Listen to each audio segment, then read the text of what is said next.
Model set 1, ये कितना है? मॉडल सेट 1 है। हिंदी में टोटल 5 गो मॉडल सेट दिया गया है। इसमें हम सबसे पहला मॉडल सेट देख रहे हैं, है ना। इसके बाद 4 गो और मॉडल सेट देखेंगे। इसमें क्या रहता है, परीक्षा में जिस प्रकार से ऑब्जेक्टिव कै क्वेश्चन रहता है 100 गो में से कै को बनाना रहता है 50 गो का। कितना का? गो का। इसी प्रकार से हम 5 मॉडल सेट का टोटल ऑब्जेक्टिव हम क्या करेंगे, याद कर लेंगे, तो परीक्षा में इसमें इससे आएगा तो आएगा। समझ गया? चलो इसका सबसे पहला प्रश्न देखो क्या है।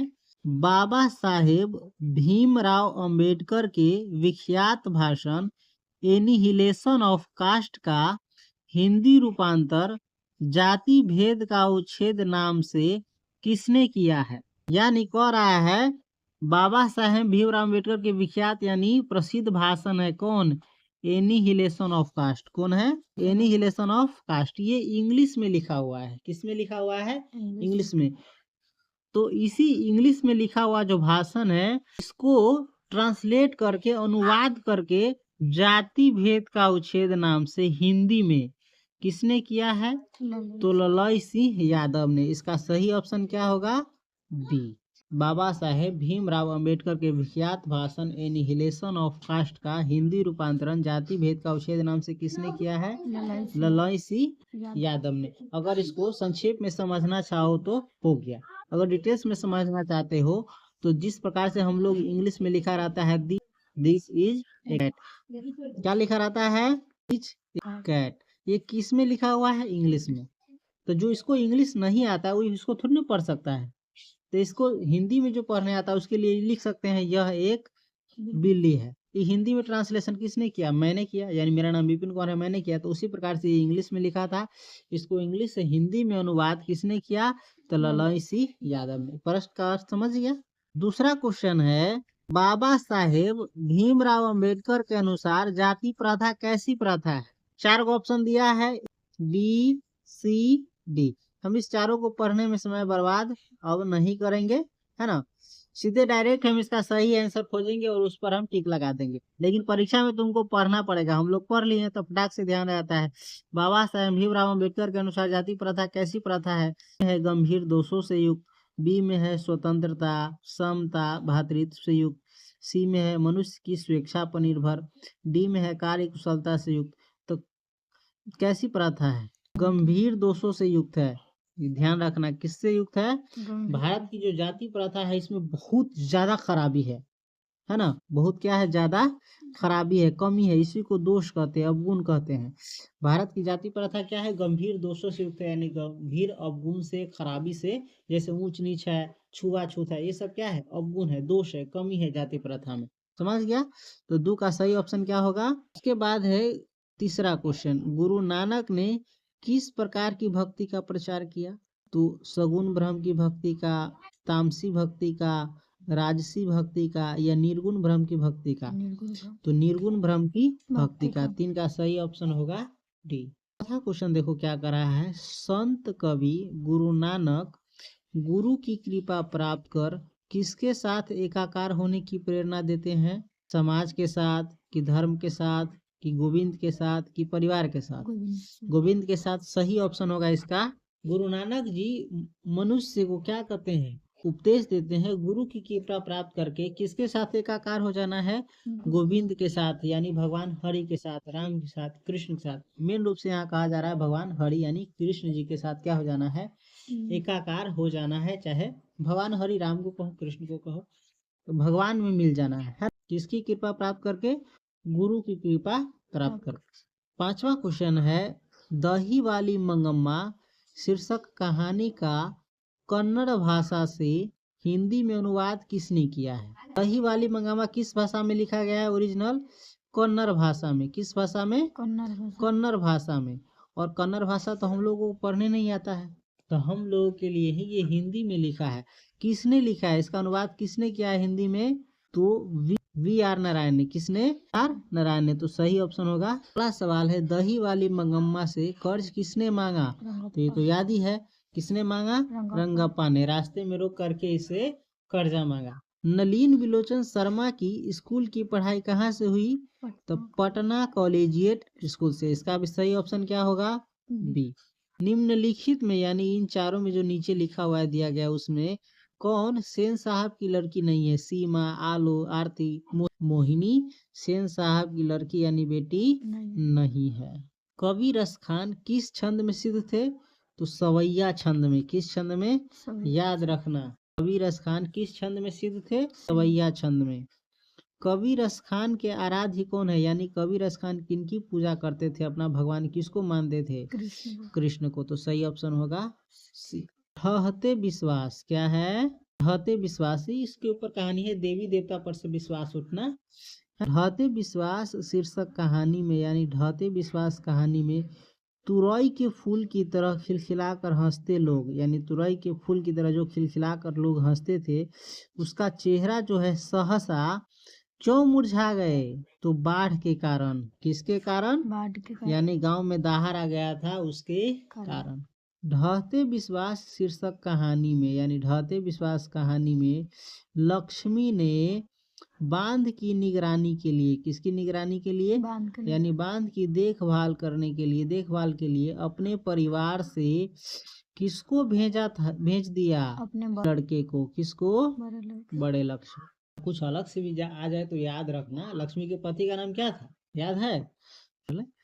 तो मूलर ने महारानी विक्टोरिया द्वारा प्रदान की गई किस उपाधि को अस्वीकार कर दिया? यानी मैक्स मूलर ने महारानी विक्टोरिया के द्वारा जो उसको उपाधि दिया गया था किस उपाधि को मना कर दिया? नाइट की ड्यूटी ना नाइट की उपाधि। मैक्स मूलर के अनुसार यूरोप में, यहाँ पर यूरोप में मैक्स मूलर एक लेखक है।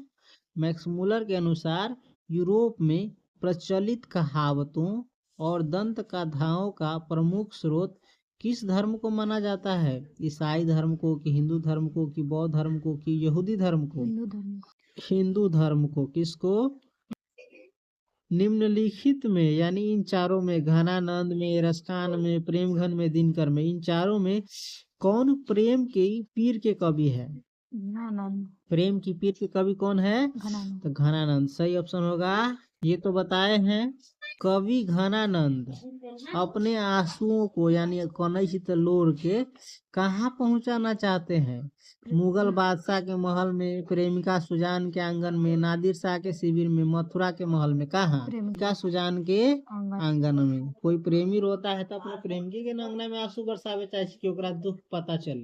ईश्वर पेटलीकर किस भाषा के लोकप्रिय कथाकार है? यानी किस भाषा के लोकप्रिय कहानी लिखे वाला है ईश्वर पेटलीकर? राजस्थानी के, मराठी के, मगही के, गुजराती के? कौन है? किसका होगा? गुजराती का। माँ शीर्षक कहानी में, माँ कहानी में किसको ठीक देखकर माँ जी को हर व्यक्ति मंगू को अस्पताल में भर्ती करने की सलाह देने लगा? माँ शीर्षक कहानी में केकरा सही देख के, ठीक होल देख के माँ जी के सभी व्यक्ति गांव के ओकर जो बेटी रहले मंगू ओकरा अस्पताल में भर्ती करे के सलाह देवे लगले? सुमन को, कुसुम को, प्रियंका को, किसको? कंचन को। किसको? कुसुम को। हजारी प्रसाद द्विवेदी को किस ग्रंथ के लिए साहित्य अकादमी पुरस्कार प्राप्त हुआ? हजारी प्रसाद द्विवेदी को किस ग्रंथ के लिए साहित्य अकादमी पुरस्कार प्राप्त हुआ? आलोक पर्व के लिए। किसके लिए? आलोक पर्व के लिए। सही ऑप्शन होगा। कामसूत्र नामक ग्रंथ के रचनाकार है कौन? कामसूत्र नामक ग्रंथ के रचनाकार कौन है? वात्स्यायन। कौन है? वात्स्यायन। बद्री नारायण चौधरी प्रेमघन। कौन? बद्री नारायण चौधरी प्रेमघन हिंदी साहित्य के किस युग के महत्वपूर्ण कवि थे? बद्री नारायण चौधरी प्रेमघन हिंदी साहित्य के किस युग के महत्वपूर्ण कवि थे? भारतेंदु युग के। स्वदेशी शीर्षक पाठ के अनुसार यानी स्वदेशी जो पाठ है हिंदी में, उस पाठ के अनुसार किस कारण से भारतीयों की बुद्धि विदेशी हो गई है? विदेशी फिल्म देख करके विदेशी बुद्धि हो गया है, कि यूरोप में घूम करके हो गया है, कि विदेशी विद्या पढ़ करके हो गया है, कि विदेशी कपड़ा पहनकर यानी वस्त्र पहनकर हो गया है? विदेशी विद्या पा करके ये क्या हो गया? पढ़ करके विदेशी बुद्धि हो गया। उसी के कारण देखता है भोरे भोरे भुजिया रोटी घी में लागल दही मठा ये सब छोड़ छाड़ के भोरे भोरे क्या खाता है, दूध ब्रेड। चक। तो एगो तो छोटा सा एग्जाम्पल, इस प्रकार से सारा चीज भारतीय का क्या हो गया है, परिवर्तन हो गया है। भारत नाम का कोई चीज अब भारत में नहीं। कपड़ा लत्ता बोली रहन सहन सब क्या हो गया है। कहानीकार सुजाता का वास्तविक नाम क्या है, यानी कहानी लिखने वाली सुजाता जो उसका वास्तविक नाम यानी मूल नाम ओरिजिनल नाम क्या है। एस रंगराजन। क्या है, एस रंग।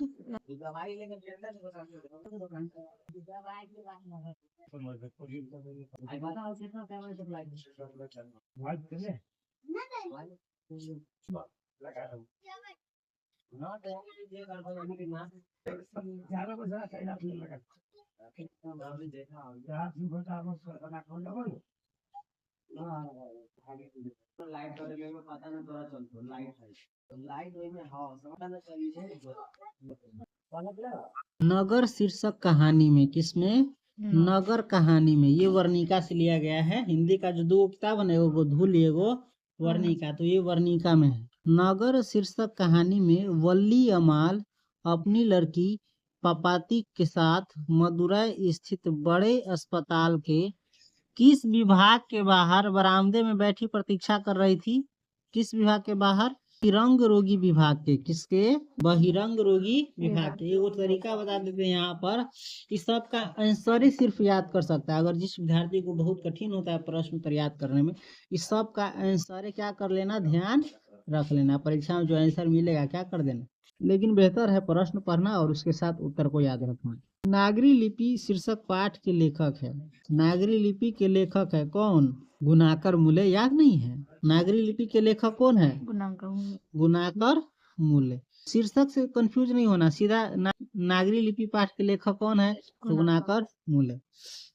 पठित पाठ के आधार पर, यानी जो किताब तुमने पढ़ा है हिंदी के, उस पाठ के आधार पर बताए कि धारा नगरी का, किस नगरी का, धारा नगरी का कौन शासक यानी कौन राजा अपने विद्या अनुराग के लिए, यानी विद्या से प्रेम विद्या से लगाव के लिए इतिहास में प्रसिद्ध है, तो भोज। कौन, इसी के ऊपर कहानी है, कहावत है, कहाँ राजा भोज कहाँ गंगू। अगला क्वेश्चन है, निम्नलिखित में, किसमें, यानी नीचे जो 4 गो ऑप्शन दिया गया है उसमें किनकी आरंभिक रचना यानी किनकी शुरू की जो रचना है प्रकृति और सौंदर्य के प्रेमी कवि की संवेदनशील अभिव्यक्तियों से परिपूर्ण है, तो सुमित्रा नंदन पंत की। किसकी, बी ऑप्शन होगा। भारत माता शीर्षक कविता के अनुसार, भारत माता क्या है, कविता है। इस कविता के अनुसार भारतवासी, कहाँ के वासी, यानी भारत में रहने वाले लोग आवास के अभाव में, किसके अभाव में, आवास यानी घर न होने के अभाव में अपनी जिंदगी कहाँ बिताते हैं, कंदराओं में, कि नदियों के किनारे, कि पेड़ों के नीचे, कि फुटपाथ पर है, पेड़ों के नीचे। 3 बार पढ़ लिया, ध्यान नहीं है, पर बिताते हैं के नीचे। धरती कब तक घूमेगी, पाठ का नाम क्या है, धरती कब तक घूमेगी शीर्षक कहानी का राजस्थानी से, किस भाषा से, राजस्थानी से हिंदी में अनुवाद किसने किया है। राजस्थानी भाषा हम लोग को पढ़ने नहीं आएगा, हम लोग को तो पढ़ने आता है हिंदी, तो उसी को राजस्थानी भाषा से हिंदी में अनुवाद किसने किया है, ट्रांसलेट किसने किया है, सावर दैया ने। किसने, सावर दैया ने।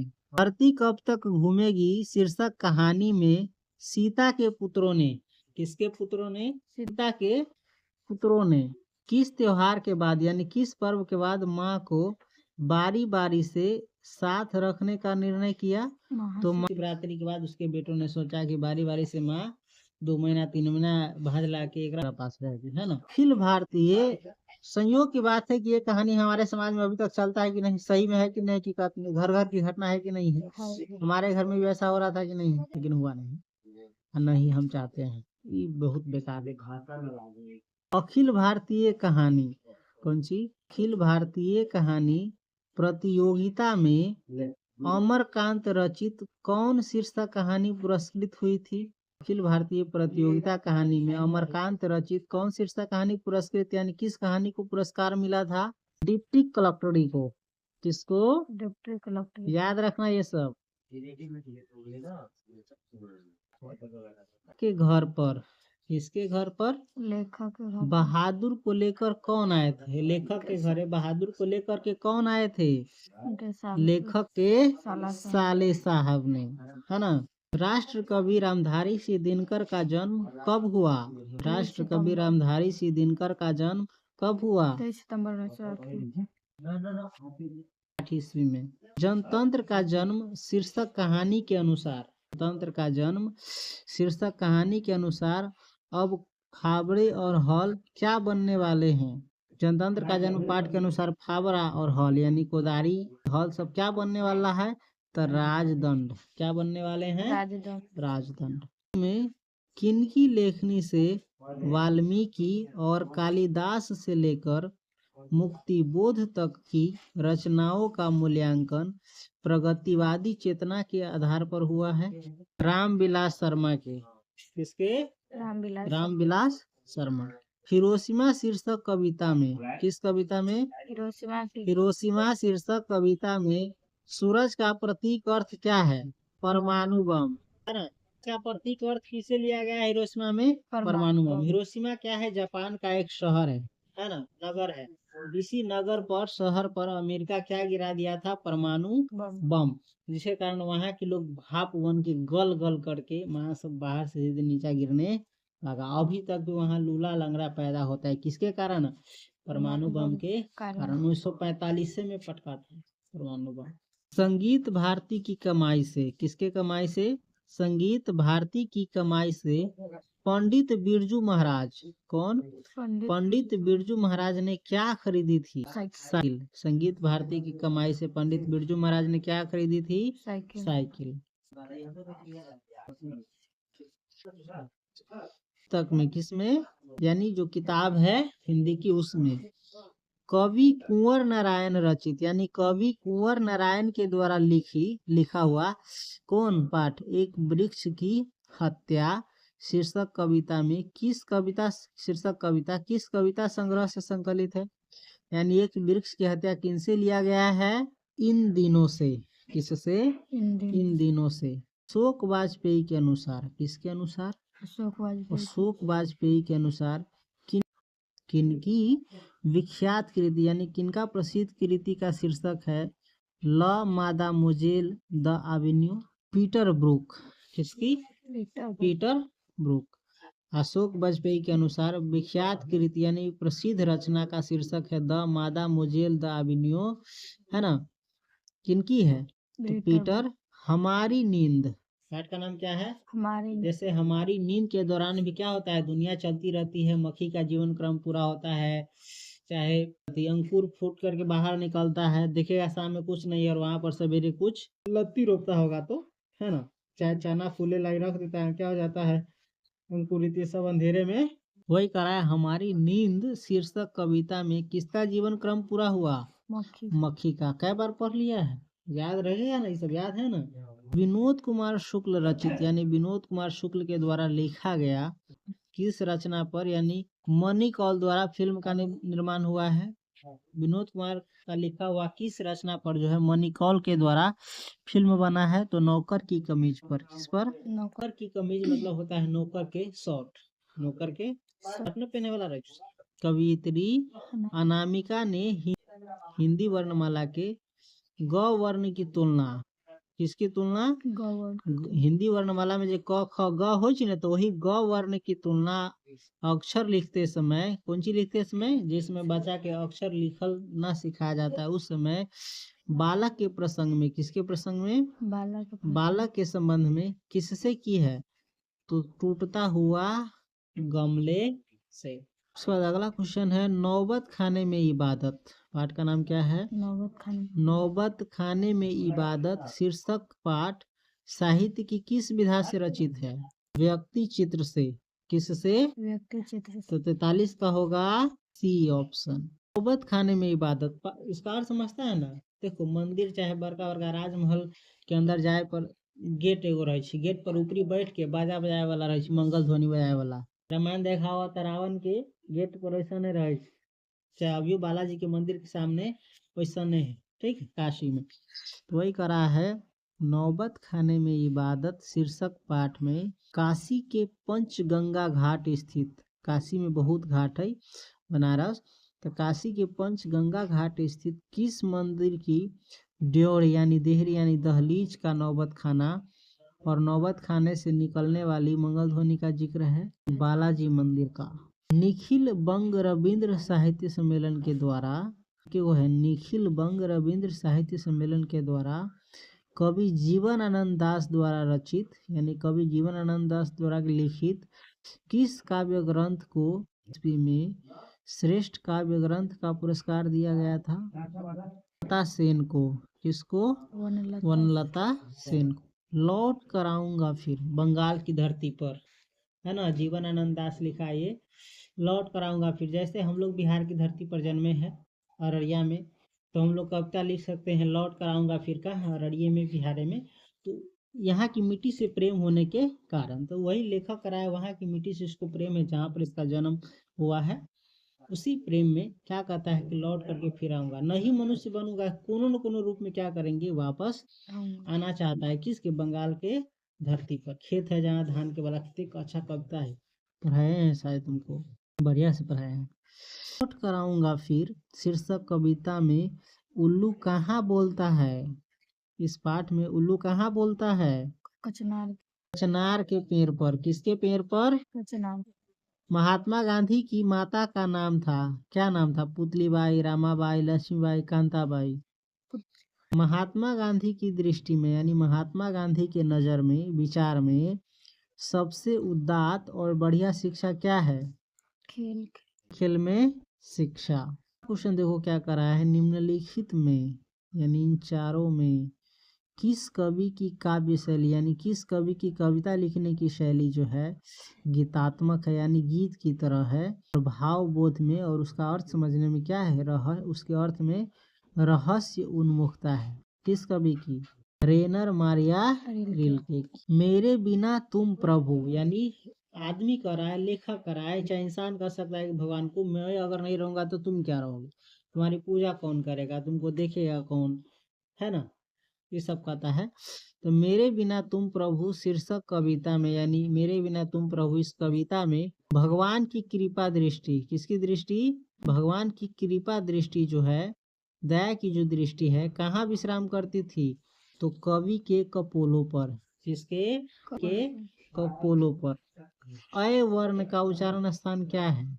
अय जो वर्ण है, आई में आता है ना अय, तो अय का अय वर्ण का उच्चारण स्थान का है यानी मुंह के किस भाग से निकलता है? तो कंठ तालव्य से। किससे? तालव्य से। ल वर्ण का उच्चारण स्थान है कौन सी? ल वर्ण का उच्चारण स्थान यानी ल मुंह के किस भाग से निकलता है? ओष्ठ से। गड़बड़ लगता है, इसको रहने दो, है ना, अंतःस्थ व्यंजन तो है। ल ल बोलते समय जीभ कहाँ सटता है?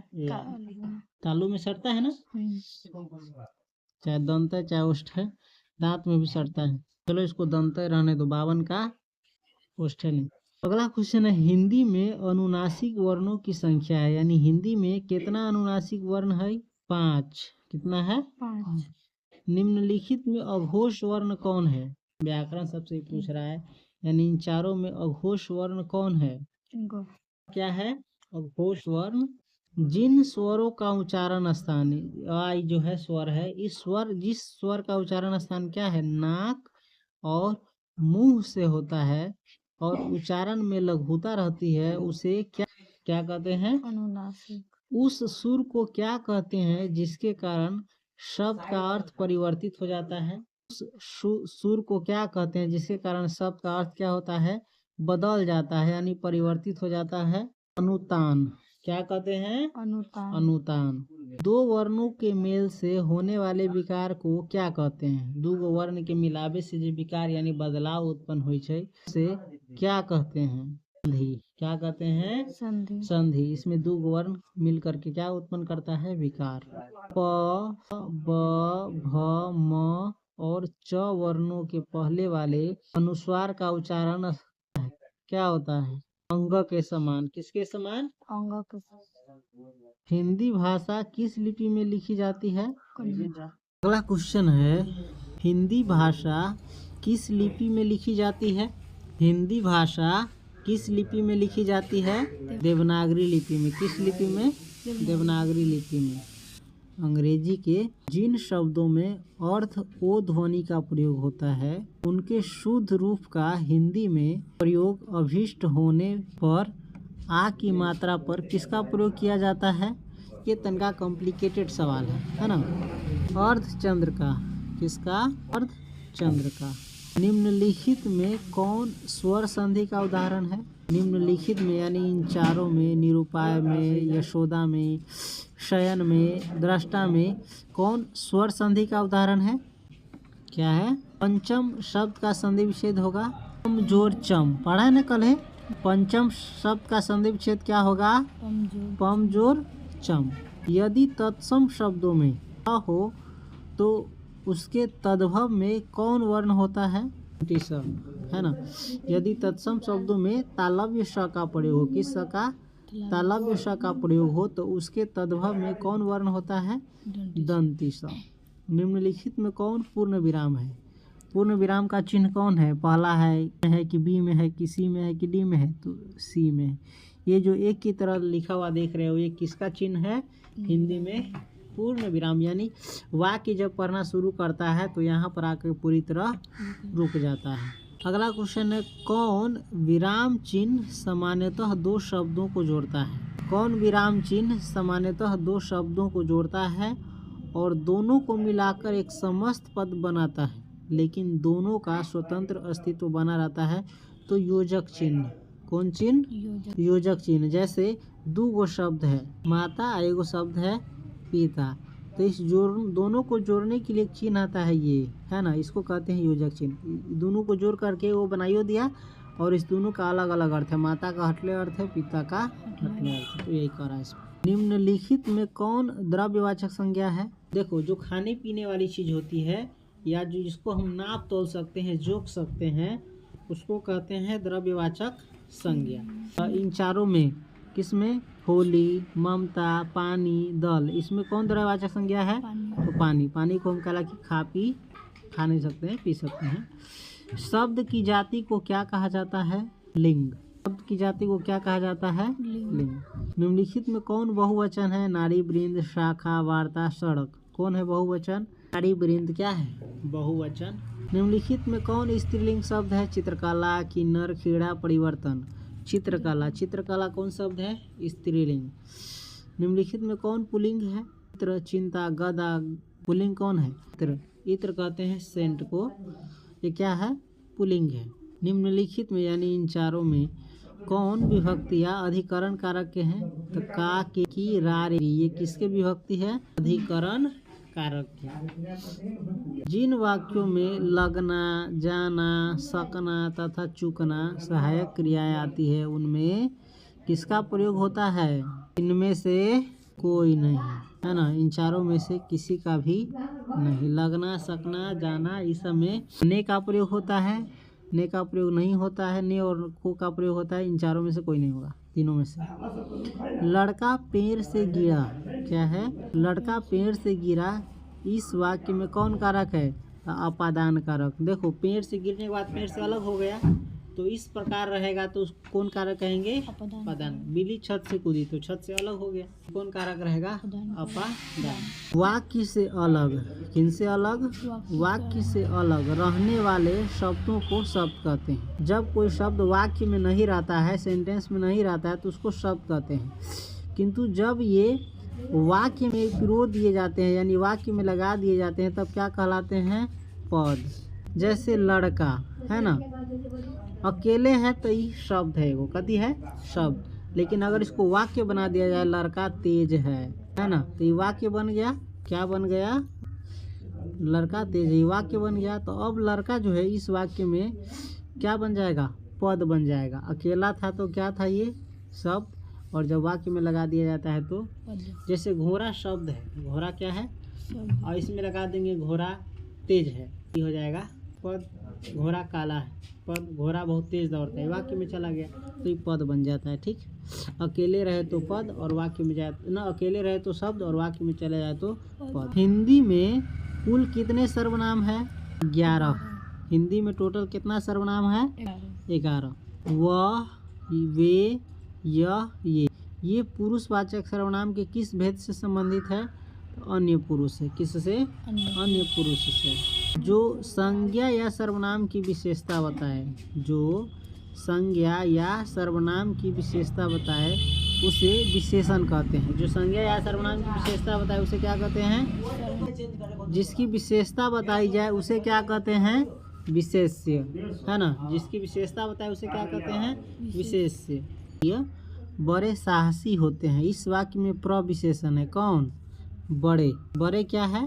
प्रविशेषण है। विशेषण की विशेषता बताता है उसे कहते हैं प्रविशेषण। साहसी विशेषण है। और साहसी कितना साहसी? बड़े साहसी। तो बड़े क्या बन गया? प्रविशेषण। क्रियापद के, कौन पद के? क्रियापद के उस अंश को क्या कहते हैं जो किसी क्रिया के प्रायः सभी रूपों में पाया जाता है? तो धातु।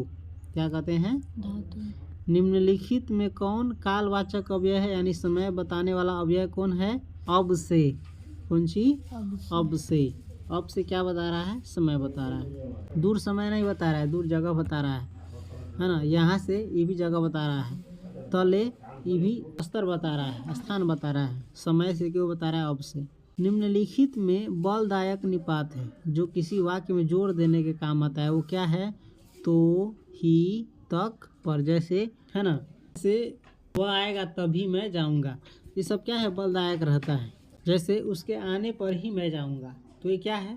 बलदायक है। जोर दे रहा है कि वो आएगा तब ये जाएंगे। बल लग रहा है इस पर। रचना अथवा बनावट के विचार से। किसके विचार से? रचना अथवा बनावट के विचार से शब्द के कितने प्रकार है? रचना अथवा बनावट के विचार से शब्द कितने प्रकार के होते हैं? 3। सरल, मिश्र और संयुक्त। निम्नलिखित में यानी इन चारों में कौन तत्सम शब्द है? आग, चंचू, डोंगा, कीमत। कौन तत्सम शब्द है? चंचू। कौन सी? चंचू के अर्थ जानते हैं ना, बताए थे। चोंच, जो पक्षी के पास होता है। सुभाषित शब्द से उपसर्ग है। सुभाषित शब्द में उपसर्ग है। कौन? सु। कौन है? खिंचाव शब्द में प्रत्यय है। खिंचाव में प्रत्यय क्या है? आव, है ना। सी ऑप्शन होगा। निम्नलिखित में शुद्ध शब्द कौन है? चित्कार, पूर्व संचित, विरंचन, विचरण, उद्भावित। शुद्ध शब्द कौन है इन चारों में? 86 के डी होगा। क्या होगा? उद्भावित। निम्नलिखित में कौन अशुद्ध शब्द है? इन चारों में कौन एगो जो है अशुद्ध है, यानी गलत है? निविड़। बाकी सब सही है। शऊर शब्द का अर्थ होता है सलीका। शऊर का अर्थ क्या होता है? सलीका, ढंग, बैठने उठने का, खाने पीने का, बोलने का, इस सब का क्या होता है? लू ढंग, यानी शऊर होता है। निम्नलिखित में यानी इन चारों में कौन संयुक्त वाक्य है? सी। सूर्योदय हुआ और कुहासा जाता रहा। इसमें 2 वाक्य है। सूर्योदय हुआ और कुहासा जाता रहा। इस दोनों को जोड़ा गया किस से? और से। तो इसको कहेंगे संयुक्त वाक्य। समझ गया? अल्प शब्द का विपरीतार्थक शब्द क्या होता है? अल्प का होता है बहु। क्या होता है? यानी बहुत। जो किए गए उपकारों को मानता है उसे क्या कहते हैं? कृतज्ञ। उसके लिए एक शब्द क्या होता है? कृतज्ञ। जो किए गए उपकार को मानता है, जो तुम किसी पर उपकार करो और वो मानेगा कि हाँ उपकार किया है, तो उसको क्या कहेंगे?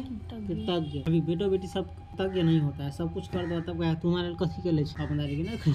जो बहुत बोलता है, वाक्य खंड के लिए एक शब्द है। जो बहुत बोलता है उसके लिए एक शब्द क्या होता है? वाचाल। बताए थे उस दिन। इंद्र शब्द का पर्यायवाची शब्द है। इंद्र का पर्यायवाची क्या होगा? वज्री। कौन सी?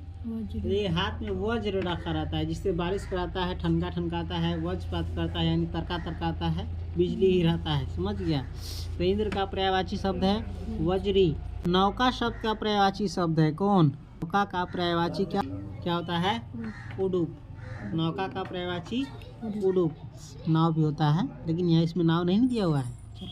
निम्नलिखित में शुद्ध वाक्य कौन है? इन चारों में शुद्ध वाक्य कौन है? सीका। सीता ने झूठ कहा। सीता ने झूठ कहा क्या है? शुद्ध वाक्य है। बाकी दिनकर ने उर्वशी लिखा है, ये गलत है। तुम, मैं और वह चलेगा। लड़की ने दही गिरा दी, ये सब गलत वाक्य है। निम्नलिखित में अशुद्ध वाक्य है। निम्नलिखित यानी इन चारों में अशुद्ध वाक्य कौन है? सी। मेरे लिए पढ़ता हूँ, ये अशुद्ध है। क्या है? इसको दूसरे प्रकार से लिखा जाता है, मैं अपने लिए पढ़ता हूँ। मैं मेरे लिए पढ़ता हूँ क्या है? गलत है। अगला क्वेश्चन देखो, दिल कड़ा करना। कौन सी? दिल कड़ा करना मुहावरे का क्या अर्थ होता है? दिल कड़ा करना का अर्थ क्या होता है? साहस करना। कौन सी करना? साहस यानी करना। हिम्मत करना। जैसे कहीं पर जाना है तो हिम्मत होना चाहिए रात में, है ना, गाछी में, वृक्ष में, चाहे कोई बड़ा काम करने के लिए। निम्नलिखित में किस मुहावरे का अर्थ हार मानना होता है? चारों में किस मुहावरे का अर्थ हार मानना होता है? घुटने टेकने का अर्थ होता है हार मान लेना। घुटने टेकने का अर्थ होता है हार मान लेना। तो अगला सवाल देखो, आप भला तो जग भला। कौन सी? यानी जब तू खुदे सही रहे तो पूरा दुनिया सही लगता हो, तो खुदे गलत रहे तो पूरा दुनिया कथी लगता हो? गलत। उसी के ऊपर कहावत है, आप भला तो जग भला। लोकोक्ति का क्या अर्थ होता है? अपनी अच्छाई रहने पर ही संसार की अच्छाई मालूम पड़ना। सी होगा। देसी मुर्गी बिलायती बोल। लोकोक्ति का अर्थ होता है, क्या होता है? देसी मुर्गी बिलायती बोल का अर्थ होता है अन्य की नकल में अपनी असलियत गंवाना। यानी दूसरा का देखा देखी ना अनुकरण करे रही तो आप उसे वो खत्म जाए। इस प्रकार से मॉडल पेपर 1 हिंदी का जो है पूरा ऑब्जेक्टिव देख लिया। इसके बाद हम देखेंगे सब्जेक्टिव। हिंदी में टोटल 5 मॉडल पेपर है, 5 में ऑब्जेक्टिव है और भी है। तो 5 का ऑब्जेक्टिव देख लेगा तो हिंदी का ऑब्जेक्टिव अच्छी से तैयारी हो जाएगा। 5 का सब्जेक्टिव देख लेगा तो 5 में सबका सब्जेक्टिव तैयारी हो जाएगा। और जब ये तैयारी करके परीक्षा देने जाएगा तो परीक्षा में अच्छा नंबर, समझ गया?